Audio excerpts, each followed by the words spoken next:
Good afternoon and welcome to MCPAP's Clinical Conversations. I'm Marcy Ravitch. I'm the director of the Massachusetts Child Psychiatry Access Project, commonly known as MCPAP. We're thrilled to be able to offer these monthly clinical conversations that take place the fourth Tuesday of each month. Today's topic is screening for postpartum depression in the pediatric primary care setting. I want to go over a few housekeeping things first. This session will be recorded and will be available on the MCPAP website at www.mcpap.org. And our presenters will stop for questions at several points during the presentation, and there will also be time at the end. Oops, sorry about that. There will also be time at the end for questions. If you want to ask a question or have a comment, please type it into the question box during the presentation, or you can click the raise hand button on your webinar toolbox. We will read out your question or unmute your line to enable you to ask your question. You're also going to receive a very brief Survey Monkey following the presentation, and we hope that you'll take a moment to complete that. We appreciate your feedback to help us improve our future presentations. So I'm going to introduce our distinguished presenters. I'm not going to read their whole biographies, or that will take our entire hour, because they are quite distinguished presenters. First, we have Dr. Michael Yogman. Dr. Yogman has been in pediatric practice in Cambridge, Massachusetts for 20 years. He is an assistant clinical professor of pediatrics at Harvard Medical School, where he teaches and does research on the father-child relationship, developmental interventions, and nutrition and behavior. He has been a fellow of the American Academy of Pediatrics since 1973 and is board certified in developmental behavioral pediatrics. He has served on the executive board of the Mass chapter of the American Academy of Pediatrics since 2002. He was recently appointed to the National AAP Committee on Psychosocial Aspects of Child and Family Health and to the Massachusetts Special Commission relative to postpartum depression. Dr. Yogman is also chair of the Massachusetts chapter of the AAP Mental Health Task Force. After Dr. Yogman, we're going to hear from Dr. Nancy Byatt, who is a psychosomatic medicine psychiatrist with subspecialty expertise in perinatal mental health. She concurrently earned her medical degree from the New York College of Osteopathic Medicine and her MBA from the New York Institute of Technology. She trained as a psychiatric resident at UMass Medical School and completed a psychosomatic fellowship at Brigham and Women's Hospital and Harvard Medical School. Dr. Biot is an assistant professor at the UMass Medical School in the departments of psychiatry and obstetrics and gynecology. Her academic achievements have led to numerous peer-reviewed publications and national awards. Dr. Biot is currently and was the founding medical director for MCPAP for Moms. Okay, I'm going to now turn it over to Dr. Yogman. Dr. Yogman?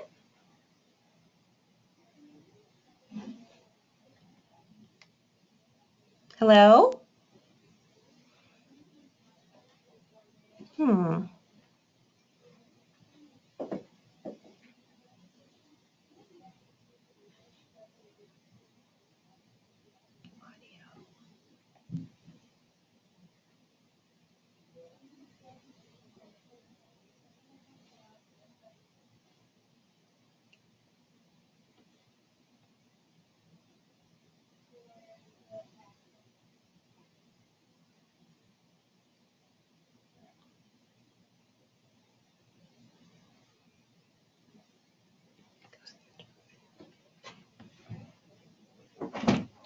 Yep, we seem to be having some technical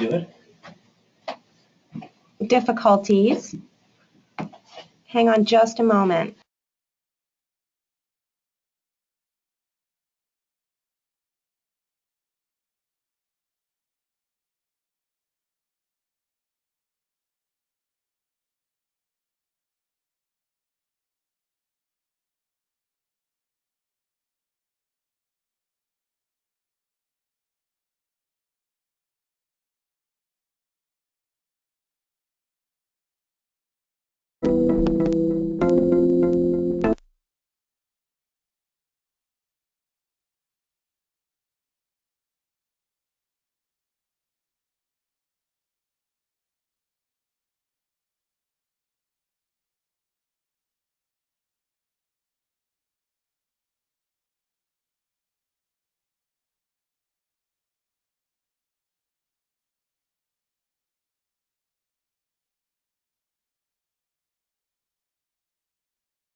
Hi, we're having a little bit of technical difficulty. If you could bear with us for another moment, we will start momentarily. Thank you.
Okay, we are temporarily going to change presenters to Dr. John Straus, who will take over for Dr. Yogman, whose audio is not working today.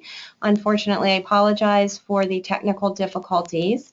Most of you know Dr. Straus is the founding director of MCPAP and a pediatrician, and he will take over presenting the beginning of the presentation.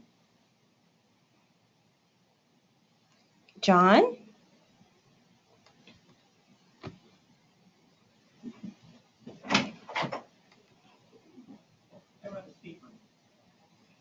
He doesn't have a speaker on his computer.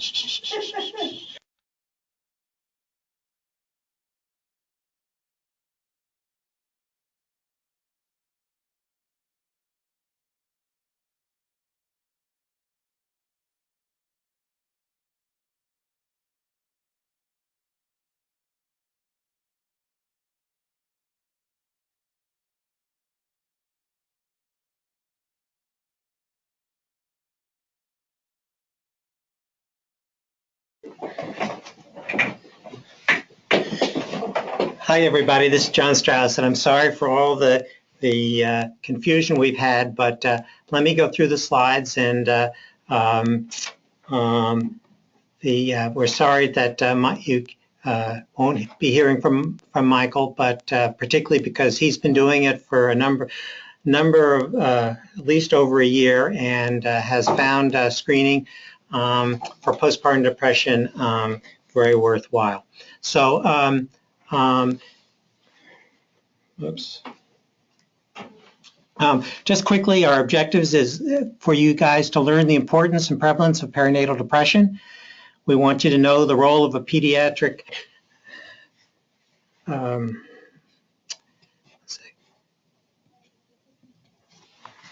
second.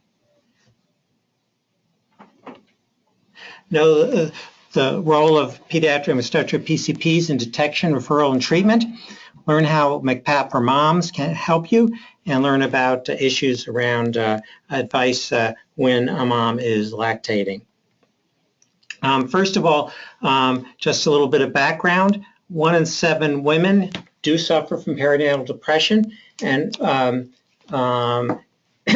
so it's a clear, important issue. And just think of all the focus that people have on perinatal gestational diabetes, and depression is much more common. One of the things that is really interesting is that perinatal depression, even though we call it postpartum depression, it's really perinatal depression, and it does begin before birth. If you look at all the women who will develop depression postpartum, about 1/3 are recognized before pregnancy, 1/3 during pregnancy, and 1/3 postpartum. And so MCPAP for Moms as a program, and our emphasis is to focus both during prenatal care as well as postpartum. Just keep in mind that 1 in 3 fathers also will struggle with depression and during this period. And fathers, the depression may well present a little differently with substance use, change in work, or social functioning, rather than the classic symptoms of depression. Adoptive parents, again, have similar rates of postpartum depression as birth parents. Now, perinatal depression, it affects both the mom, the child, and the family. On the mom side, it can have poor health care, substance use, preeclampsia, and maternal suicide are increased. And on the baby side, low birth weight, preterm deliveries, and then following birth, cognitive delays and behavioral health problems. I want to talk a little bit about toxic stress. Toxic stress leads to postpartum depression is one of the leading causes of postpartum toxic stress, and we know now that when young kids have toxic stress, this will have a lifelong influence on their health. The good news is that treating maternal depression is associated with improved depression in mom and also disorders in their child. And there's a study, the STAR-D study, that looked at mother-child pairs, and with treatment, the kids, in fact, did better. And continued efforts to treat maternal depression until remission is achieved are associated with decreased psychiatric symptoms and improved functioning in the offspring. So we really want to treat the mother-child dyad, and treating both together gives you even better outcomes than just treating mom. So maternal depression is underdiagnosed and undertreated. It goes through from generation to generation, and it's important that we break the path. Now, the postpartum period is the ideal time for the detection and treatment of depression. During well-child visits, we see moms regularly, and we see them in between visits, well-child visits during that time. And we're the frontline pediatric providers, and we can have a pivotal role in detecting and referring for treatment moms during this period. We have a unique opportunity during this time to break the cycle of ongoing mental health issues related to depression in moms. And the Academy Pediatrics, through the Bright Futures program, has recommended that we integrate depression screening into well-child visits. And I think some of you may have already seen in the New York Times this morning that the U.S. Task Force on Preventive Health just came out with a recommendation that depression screening should be done regularly, including, and they cited particularly during the postpartum perinatal period. In 2010, Massachusetts passed the Postpartum Depression Act and set up the Postpartum Depression Commission. It required that the Department of Public Health begin to regulate postpartum depression screening, and it's done this by requiring that obstetric providers report using the CPT S3005 code. And this is, we would like to inform everybody that this is voluntary for pediatricians and pediatric providers, and we hope that you'll do so as well. And the legislature also provided funding for MCPAP for moms. Okay, you're all familiar with MCPAP for kids, and now we have the MCPAP for moms to help any provider treating mom while pregnant or postpartum can get help. And MCPAP for moms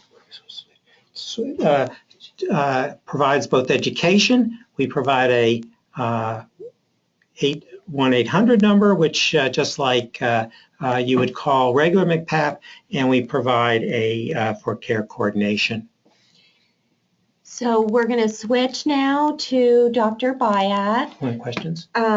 Yes, let's take questions. So, and actually, I believe we're going to have Dr. Yogman on the phone, so we will get his expertise in here.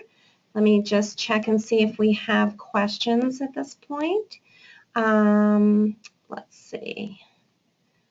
I don't believe there are any questions. Oh, bunch of questions about the audio. Okay. So I think we're good. So I think we're gonna let's see. Questions.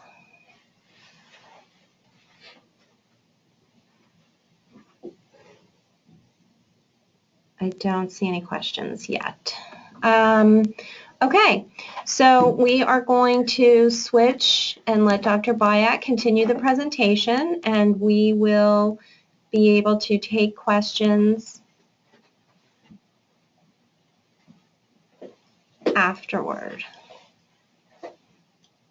Okay.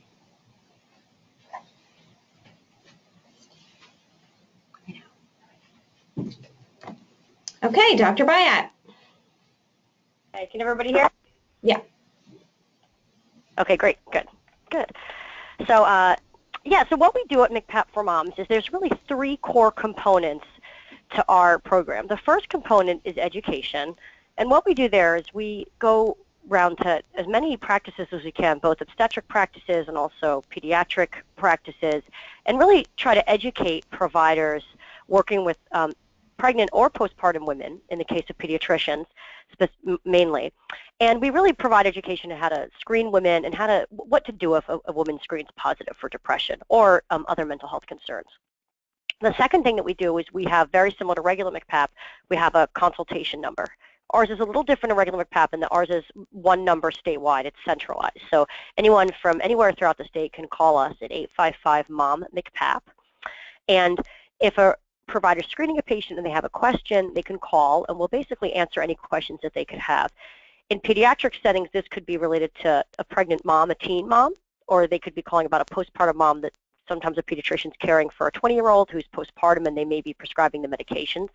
We're happy to take calls about that. And the other reason that in pediatric settings people often call is because they may screen a mom and have a question about how to best help mom. And then the other piece we do, or they may have a question, for example, about medications and breastfeeding, if they know that mom's taking a psychotropic medication during that time period. So the other thing is that we do care coordination. And with the care coordination, what we do is very similar to regular MCPAP, if we link patients with mental health treatment in the community. Let me move to the next slide. I do that by just the arrow. How do I'm trying to move it to the next slide here. Oh, there we go. Someone did that for me. Thank you. So we take calls from many providers, not just with regular MCPAP, they take mainly calls from pediatricians, and we take calls from multiple providers. So we take calls from obstetric providers, midwives, because they're often treating women during pregnancy and in the postpartum period. We also take calls from family medicine providers who are doing OB, And the other thing we do is take calls from psychiatrists, because as you may have experienced this, psychiatrists often may not be comfortable treating pregnant or postpartum women, and so we really want to help our psychiatric colleagues to be able to help provide evidence-based treatment, and particularly to make really careful evidence-based decisions, particularly when it comes to women who are on more complicated medications, and because often these are really the most vulnerable women who really need to be have decisions made very thoughtfully.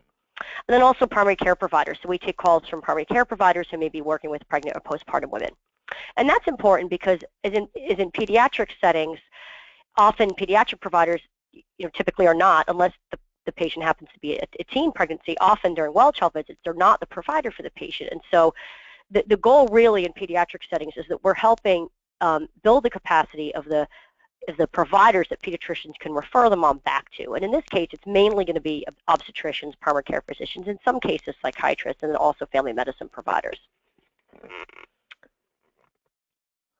I think it doesn't seem to be able, shouldn't you move to the next slide, please? I don't seem to be able to move it myself.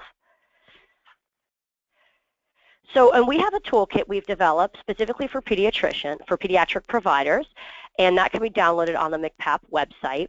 And just if you use the toolkit, be sure that we have 2 versions, so be sure that you're using the second version, because we made some changes since the first version. And that toolkit really,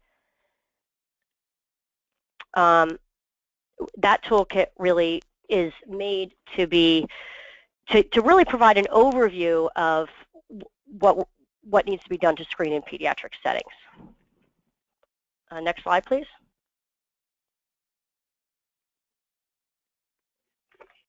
So what we recommend in regarding to parental screening during pediatric visits, and the reason we say parental screening is because it's really important to screen both mom and also dad for depression. So we always use the term parent because it's really important that we screen dads for depression, as Dr. Straus had outlined earlier.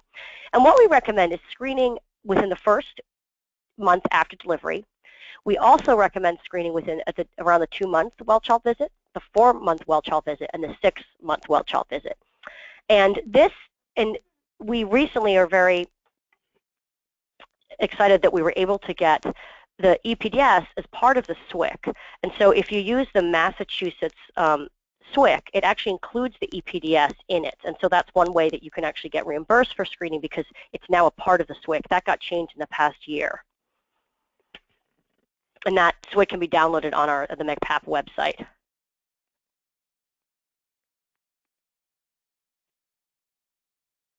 Let me just do that.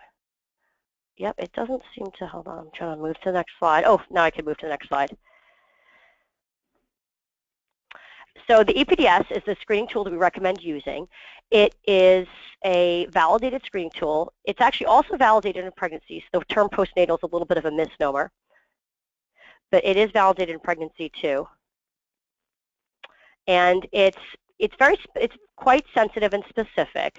It is used, it's been translated into multiple languages. And one key thing is it does ask about self-harm. So it's important that if somebody's doing these to be able to ask, make sure that that's being done in a setting where you can also ask about when there's someone there to handle if a patient discusses suicidality. So if you could see it on question 10, it has the thoughts of harming myself have occurred to me.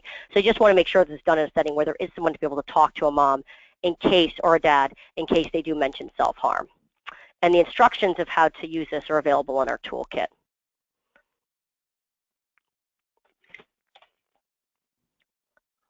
Go to the next slide.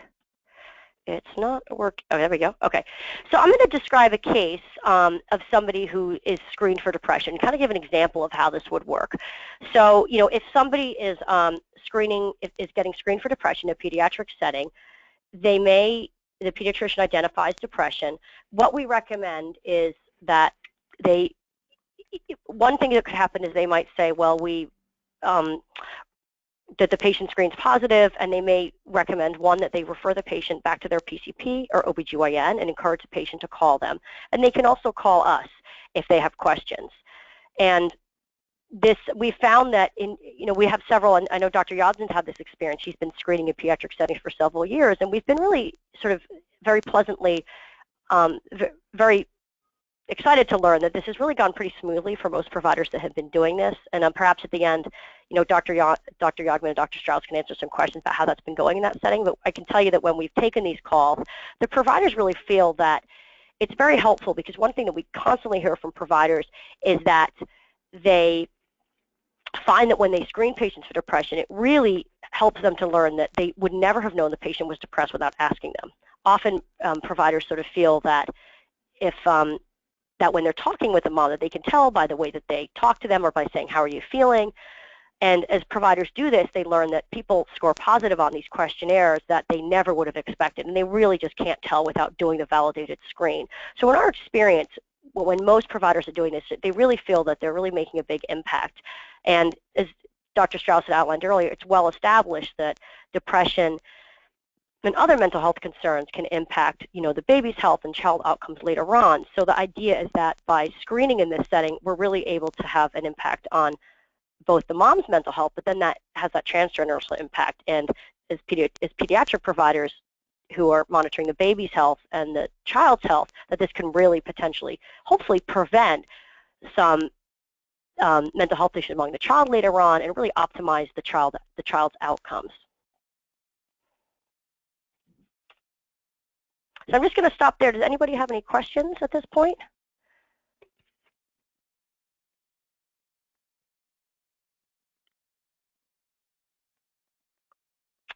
Okay, so we'll keep going.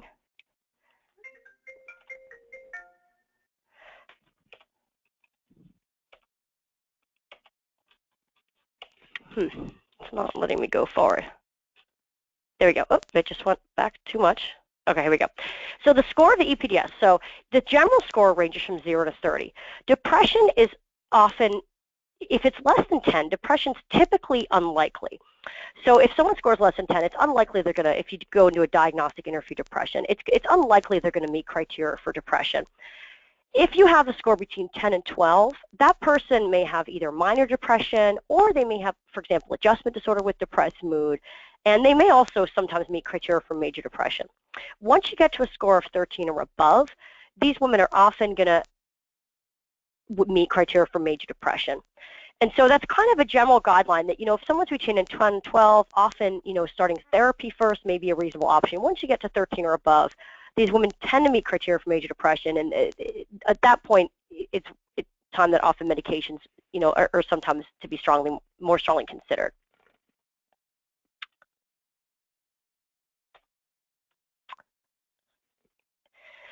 So, and one of the key things to be thinking about, so if you're, as a pediatric provider screening women in a pediatric setting, it's really important to know about risk factors.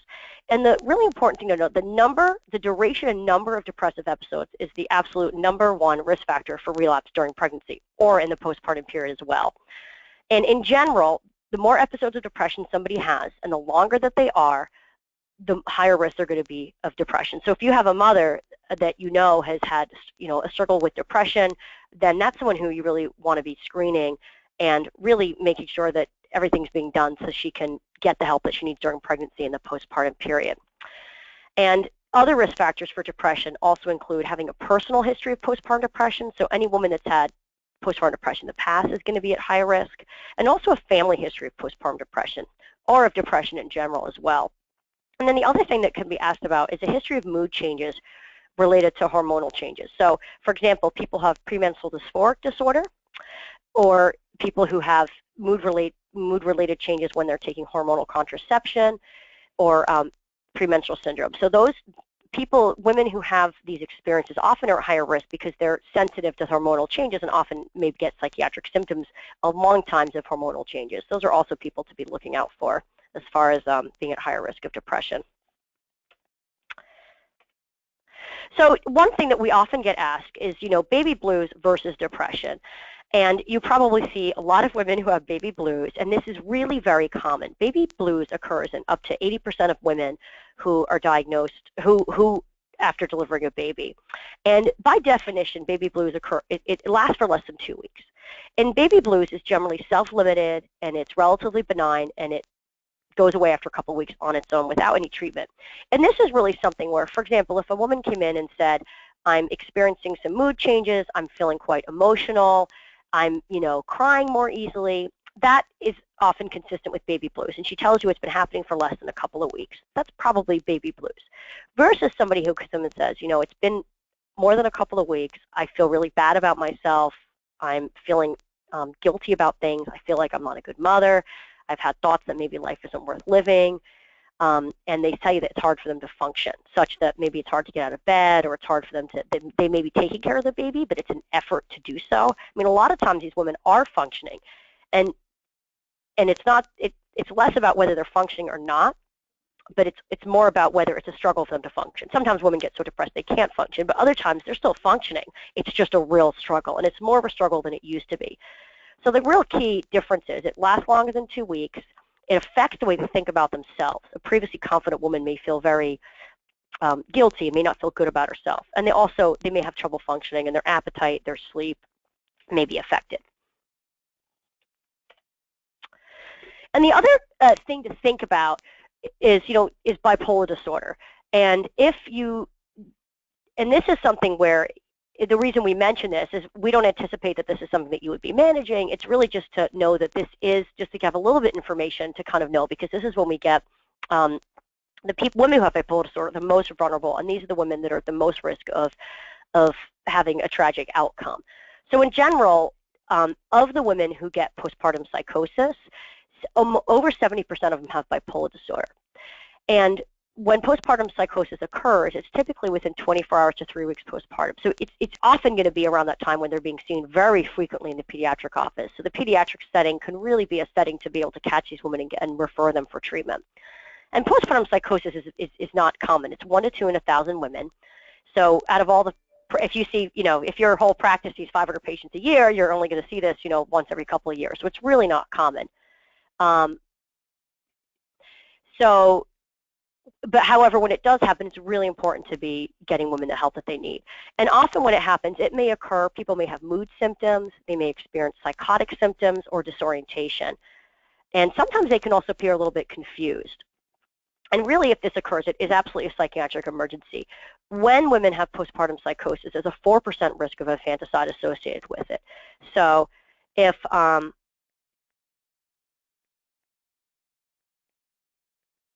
if somebody has this, really important to get them to the emergency room. I'm going to talk a little bit more about this in a minute, how you assess this. So, and the other piece, so going back to when you're screening, so if somebody, we recommend using the EPDs, or you can also use the PHQ-9. They generally, the scales are quite similar to each other. So if someone scores greater than or equal to 10 on the EPDs or the PHQ-9, then that typically suggests depression, as we discussed earlier. The first step we recommend doing is performing a brief assessment of the risk. So really just asking, making sure that, she's not psychotic, just making sure that there isn't a safety concern, for example, and also just to see whether the women, to see whether this is someone who can follow up by themselves, or whether she'll be able to follow up with her PCP or her OB/GYN on her own. And if you have a co-located behavioral health therapist, we recommend that you can ask the clinicians to do this task. So this is something where the clinicians can follow up with the patient and be able to help refer the patient for treatment. And the other thing we recommend, if they do have a previous mental health provider, to follow up with them again. And so really the goal is that, we completely understand that that pediatric providers generally are not going to be managing these patients. However, our goal is really to build your capacity to be able to refer these women and to be able to lay the seed, detect depression, and be able to tell them that it's important to get help and hopefully destigmatize it for them. And I'll tell you a bit more about how we can help with that. And so if it's less than 10, that score typically does not suggest depression. And even if the score doesn't suggest depression, what we usually recommend is that, at that point, often the support staff or the nursing support staff can educate the patient. And it's still important to let them know that, this score does not suggest that you're depressed, but still to say, for example, the nurse could say this after the patient completes the screen, that, if the score doesn't suggest depression, however, depression is very common, and it's something that we screen for because it's a part of the care we provide at well child visits. It's really important that you're emotionally well during this time period, and this is a very challenging time period, and if you develop concerns about this, please let us know, or please call your PCP or OBGYN and let them know, just to kind of lay the seed. And we have found that if this seed is laid, they often feel more comfortable, and women will reach out to their providers. And the other thing that we recommend is we have cards that we are happy to send folks, and they're also can be ordered from our website. And the card says, having a baby is challenging, every mother deserves support, and that card can be given to people whether they screen positive for depression or not, because even if somebody is not depressed, it's still hard having a baby. I'm sure you see this a lot as pediatric providers and offices. And, anyone can deserve support, and they can go on our website and download a lot of information about psychoeducational material and other information. And so that's something that we recommend. And they can also actually put in their zip code on our drop-down tab for women and for patients and families. They can actually put in their zip code and search for a support group. So that's something that's very easy to do, giving them a card and letting them know that they can search for a support group. To the next slide here. Okay, oops, I went too much. Okay, so if the patient scores positive on the self-harm question, we recommend, referring to the parent's local emergency service.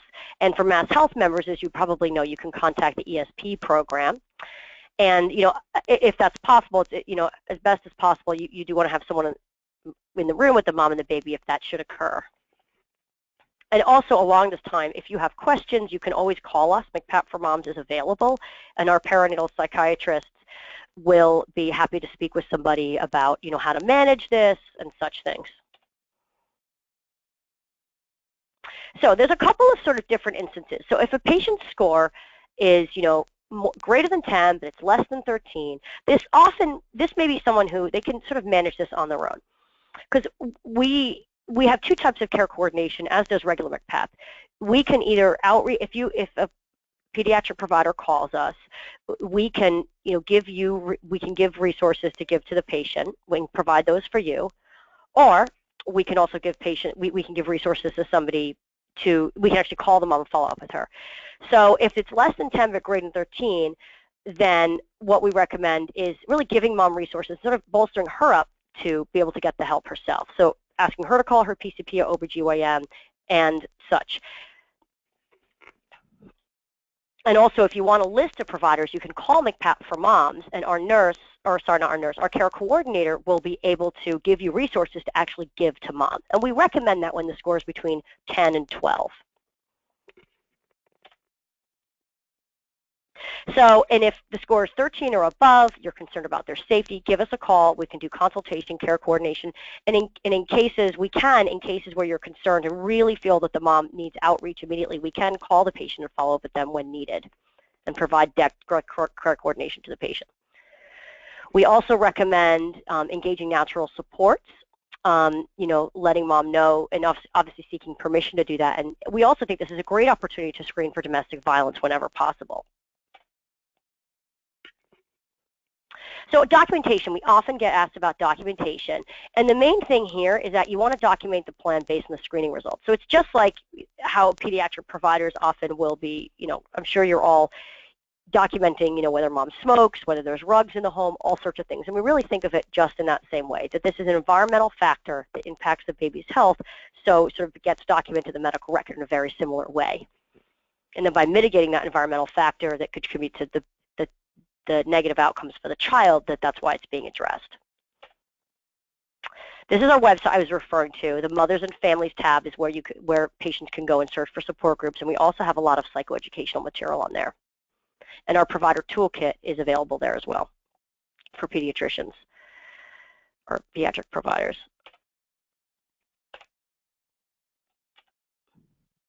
So just a couple of, I think I'll just do a couple more slides and we'll save time at the end for questions. So a couple of just things about medications in pregnancy in case you're seeing a teen mom, and also for lactation as well. In general, you always just want to consider what's going to happen if this mom stops the meds, and think about what is the risk of no treatment or the risk of her going untreated. It's really important to discuss the risk and benefits of that with mom, and it's important to know that no choice is completely risk-free. Couple just points about lactation and psychotropic medications. In general, breastfeeding should not preclude treatment with antidepressants. In general, the benefits of breastfeeding are thought to outweigh the risks of translactal passage through the breast milk. And if all else is being equal, there are some antidepressants that are considered that go through the breast milk less. So sertraline or Zoloft, Paxil, or paroxetine or Luvox or fluvoxamine have the lowest translactal passage. The longer the half-life, the more translactal passage, and these all have shorter half-lives. So, but that said, if someone came and was on an antidepressant and it was working, I wouldn't switch it to go to one of these. In general, you want to use what's working and avoid switching medications during pregnancy and the postpartum period. And the other piece is antipsychotics should also not preclude the possibility of breastfeeding. There's certainly ones that, go through the breast milk, like, some of the newer medications, Seroquel, Zyprexa, or olanzapine, Risperidone, or Risperidone go through less than older medications like Haldol. However, generally it's best to use what's worked while you're considering reproductive safety data. And this is just another sort of overview of what's best in breastfeeding. Lithium tends to be higher risk, and the antidepressants and antipsychotics tend to be safer, and some of the anticonvulsants are sort of in the middle and have more risks. And as you see, some of the anticonvulsants do require some infant monitoring, as does lithium. And if you have a teen mom that you want to treat, you could also call us. We have some additional slides, and I'm sure this will be emailed out to you that you can view that talk a bit about medications during pregnancy. But the real take-home point is that if you have a teen mother and you want to, you have a question, we're happy to take those calls from you. And what we do is sort of work in concert with regular MCPAP and really help, because we certainly get calls about teen mothers, and we're very happy to take those calls.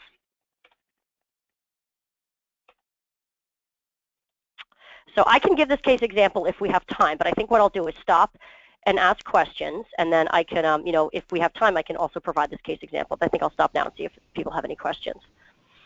Hi, everyone. Yes, thank you, Dr. Byatt. There are several questions. I'm going to unmute all of our presenters, including Dr. Yogman now, and I will pose the questions that we have received in writing, and then we can go to any raised hands that didn't type it in. So the first question is, do providers offer separate screenings to mom and dad? Do they offer separate screening? Yeah, yes. So you could, I do think if you are screening, if you're going to be screening dad, they should be done separately, yes, because each one can have their own, depression. So yeah, I think the screens would need to be done separately. Next question, is the 800 mom MCPAP number for providers and not parents? Yes, it is. The 800 number is for providers. So similar to regular MCPAP, our goal is to build the capacity of the frontline providers working with women, or in this case, working with their children and their family. And so our goal is to be able to help women by helping you as their pediatric provider screen them during well child visits and be able to then refer them on to their PCP or OBGYN.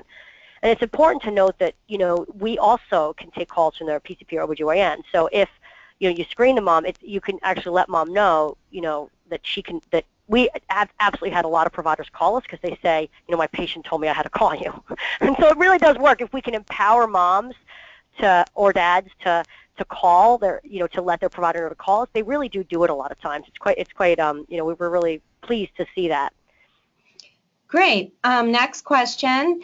Are the results of the EPDs being documented in the infant chart or the parent chart? That's a good question. I think that, practices do this differently, but generally, a lot of times these practices don't have, I think if you have a parent chart and the mom is also, for example, if you're doing family practice and doing both, then I think it would go in the mother's chart, because if you have a chart for the mother. But I think in cases when they don't have a chart for the mom, then my understanding is practices typically put it in the child's chart. John, do you have anything to add about that? No, Nancy, I think that makes sense. And occasionally people have questions about if they're worried about custody issues or dad's not in the house or whatever, and you have to treat that same way you would do with any sensitive information that such as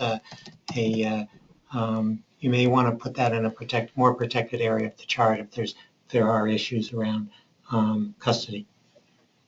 Mm-hmm. Michael, did you have something to add? Oh, perhaps we're still not hearing Michael. Okay. All right, next question. Let's see. Does all this apply to adoption? Yes, definitely. Yes, I did not specifically say that, so I think it's a really great question. It absolutely applies to adoption. So adoptive parents can absolutely get postpartum depression, and absolutely. So I think you would, I mean, obviously you would take into account that it's a little bit different because they're going to be having different experiences, but I would think you would screen them and sort of address it in a very similar way. Absolutely. Let me add one thing that didn't come in as a question. I want to make sure that we're very clear. We talked earlier about using this new instrument called the Swig Mass, because the Swig has been around for a while, but it's now been modified to include within it for the 2, 4, and 6 month visits the EPDs. So even though Nancy's been talking about the EPDs, it really is the same thing as using that component in the Swig Mass. And the reason for using the Swig Mass is this is particularly for those folks who have Mass Health coverage.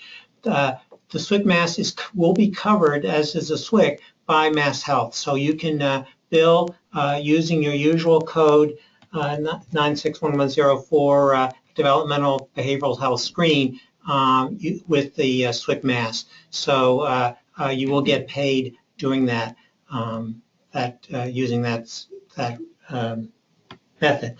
And again, to get that tool, you need to go to the MCPAP website and download it there. Dr. Yogman, I believe, had something to say. We're going to try this one more time. Michael? Okay, maybe not. Last question that we have in right now. What about co-occurring PPD and substance use, especially opioid use? We've heard some concerns about moms using benzos and opioids. Does MCPAP for Moms have expertise in this area? I'm going to speak a little bit to just letting people know what we are doing. And then I'll let Dr. Byatt talk about the clinical answer. MCPAP for Moms on a more programmatic and policy level is collaborating with the Bureau of Substance Abuse Services around developing a toolkit for OBs and other providers around this specific issue, along with the Massachusetts Perinatal Quality Coalition and some folks at other parts of the Department of Public Health as well. So we are attending to this issue and trying to collaborate with everyone that's working in this space to all be aligned together in the same direction about the advice that's being given to all sorts of providers around treating women who are pregnant or lactating who have addictions issues. Dr. Byatt, you want to talk about that? Yep. Yeah, no, that's a great question. I'm glad you asked. And I was just on prior to this, I was on a conference call with that exact thing, about the toolkit. So yeah, we realized that this is an incredibly important issue, and we are currently, as Marcy said, working on a toolkit for this with all those partners. And the other thing that we're doing is we can take calls on this. So I mean, we get calls on this now, and we're certainly taking calls on this and in regards to this, and we would be very happy to take calls about this.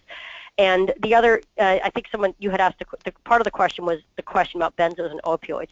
In general, benzos and opioids are not a good combination. I would actually say it's an absolute contraindication because of, it's just, when you use benzodiazepines and opioids together, it can be extremely dangerous to the risk of respiratory depression. So my line when I work with patients, if a patient is on methadone, or if they're on medication-assisted treatment, or if they're taking opioids, I will not prescribe a benzo. And that is my line, and I keep a very hard line about that because I've seen time and time again in clinical settings where it's really dangerous for people to be on that combination. And the other piece of it is that each sort of potentiate each other, and often you have a situation where if somebody's on opioids and they're also on benzodiazepines, it's also generally that person just needs to have they need to have either psychotherapy or other treatment options. And benzos are generally, in my experience, not the answer.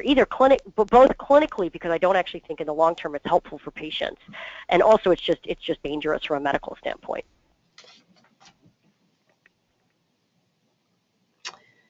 So those are all the questions. I think I just want to reiterate that we have a lot of materials available.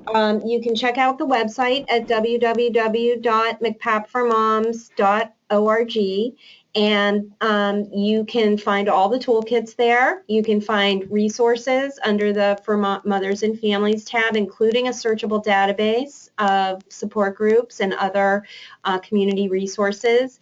We're very pleased to be collaborating with both the Interface Referral Service on developing the resource database, and with Mother Woman on developing perinatal support coalitions across the state, and developing new support groups and other resources for community-based resources for women and their families struggling with depression and other mental health issues.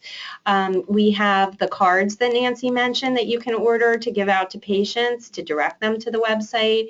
We have brochures for you, providers, and to give to moms and their families. So check out the website and feel free to contact us for materials. The Swig Mass is also available on our website. And we want to thank you for participating in the webinar, and we hope that you will join us for future webinars. Our next webinar is going to be the 4th Tuesday in February, and that webinar is going to focus on managing anxiety in the pediatric primary care setting. So thank you very much, and please take a moment to fill out the Survey Monkey that pops up as we exit. And we're sorry for all the technical difficulties. Yes, we apologize, especially to Dr. Yogman. Okay, thank you. Have a great day. Thank you. Bye. Thanks, everyone. Bye. Bye.